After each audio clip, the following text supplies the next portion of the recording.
প্রায় ৮ মাস ধরে চাঁদপুরের এমভি আল বাখেরা জাহাজে লস্কর হিসেবে চাকরি করে আসছিল আকাশ মণ্ডল ইরফান।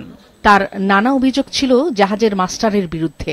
তার উপর প্রচন্ড ক্ষুব্ধ ছিল সে, নিজেই এ কথা স্বীকার করে। মাস্টার ড্রাইভার এজে আমাদের সাথে ঠকাচ্ছে, দুর্নীতি করতেছে, খারাপ ব্যবহার করতেছে, গালাগালি করতেছে, বকাচকা করতেছে, গাদা মতো খাটাচ্ছে। তাই কোনো প্রতিবাদ আপনারা করছেন না। তারা আমার বলে কি সব জায়গায় একরকমই, তারা আমাদের বলে কি প্রতিবাদ করলে নামায় দেবে, নামা দিয়ে এত মগের মূল্য বলেই নামা দেওয়া হয়ে গেল।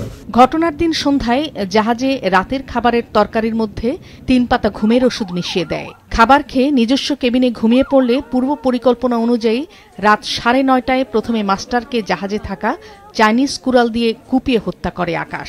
বিষয়টি জাহাজে থাকা বাকিরা জেনে গেলে সে আইন শৃঙ্খলা বাহিনীর হাতে ধরা পড়ার আশঙ্কায় একে একে সবাইকে হত্যা করে।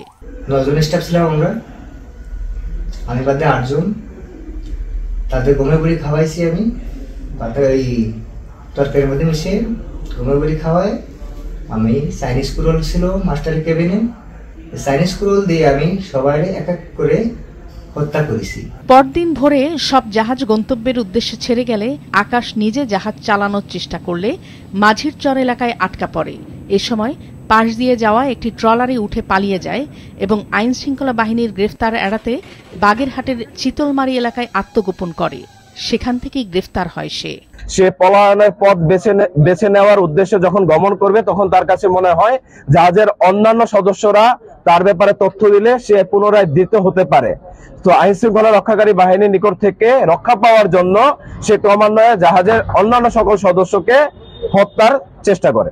গত ২৪ ডিসেম্বর তারিখ রাতে তাকে র্যাব সদর দপ্তরের গোয়েন্দা শাখা র্যাব ১১ এবং র্যাব ৬ এর আভিযানিক টিম সমন্বিত অভিযানের মাধ্যমে বাগেরহাট জেলা থেকে তাকে গ্রেফতার করা হয়। কুমিল্লা সদরে র্যাব ১১ এর কার্যালয়ে প্রেস ব্রিফিং করেন মেজর সাকিব হোসেন।